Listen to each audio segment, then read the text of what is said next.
நினைக்கிறேன். நீங்க வெள்ளி டம்ளர்ல காபி குடிக்கிறீங்க, எங்களுக்கு காலகாலமா இந்த கொட்டாங்குச்சியில தான் ஊத்தணுமா? எங்களுக்கு ஏதாவது ஒரு சில்வர் டம்ளர், ஒரு பித்தளை டம்ளர், அட்லீஸ்ட் ஒரு பிளாஸ்டிக் டம்ளர்லயாவது நீங்க கொடுக்க கூடாதா? கொடுக்கலாம்டா. அப்புறம் உனக்கு எங்களுக்கு என்ன வித்தியாசம் இருக்கு? நீ சரச்ச சரப்புக்கு கொட்டாங்கச்சியே போது குடி. ஓ, சிறையில வேற குறையா? சரிடா குடி. டேய், காபி குடிக்கிறத விட்டுட்டு என்னடா யோசனை? நாக்கிறமா, கோவில் பூசாரி தலையில கைய வச்சு நாங்க கட்டிங் பண்றோம். ஆனா நாங்க கோயிலுக்கு போனா வெளிய நின்னு சாமி கும்பிட வேண்டியது இருக்கு. இங்க உங்க வீட்டுக்கு வந்தா கொட்டாங்குச்சியில் நாய்க்கு ஊத்துற மாதிரி காப்பி ஊத்துறீங்க. அதுக்கு இப்ப என்ன பண்ண சொல்ற? ஒண்ணும் பண்ண முடியாது.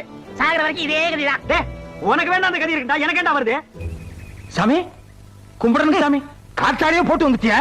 கழிவுற அபிஷோ. ஆமா, குழந்தைய அழைச்சிட்டு எங்க போற? என் பையன் பள்ளிக்கூடத்துல படிக்க போறான் சாமி. உன் பையன் எல்லாம் பள்ளிக்கூடத்துல படிச்சா உனக்கு அடுத்து வெட்டியா வேலை பார்க்கறது யாரு? கொஞ்ச நாளைக்கு நீயும் புள்ளையும் பாருங்க. வாடா கண்ணா. நான் எக்ஸசைஸ் பண்ண உனக்கே மணி வருது. பூசாரி மணி அடிச்சா பொம்பளைங்களுக்கு சாமி வருது இல்லையா? ஏழை விவசாயிங்க ஏர் பிடிச்சா பண்ணையாருக்கு கொந்தி வருது இல்லையா? தொழிலாளிங்க கஷ்டப்பட்டு வேலை செஞ்சா முதலாளிங்க பென்ஸ் கார்ல போறது இல்லையா? யாரோ ஓட்டு போட்டா யாரோ சொத்து சுகம் வாங்குறது இல்லையா? அது மாதிரி தான்ப்பா இதுவும். என்ன கம்யூனிசமா? கம்யூனிசம் தான், கம்யூனிசம் தான்டா. இத தாண்டா பல பேர் மேடை ஏறி அடுக்குமொழியில பேசுறாங்க. சில பேர் டெல்லிக்கு ஏரோப்ளேன்ல போய் ஜனநாயக சோசலிசம்னு பேசுறாங்க. எல்லா சினிமா ஹீரோக்களும் நெஞ்ச தட்டி கைய தூக்கி பாடுறானுங்க. இதுல என்ன ஒரு உண்மைன்னா இவனுக்கு யாருமே ஏழைங்க இல்ல.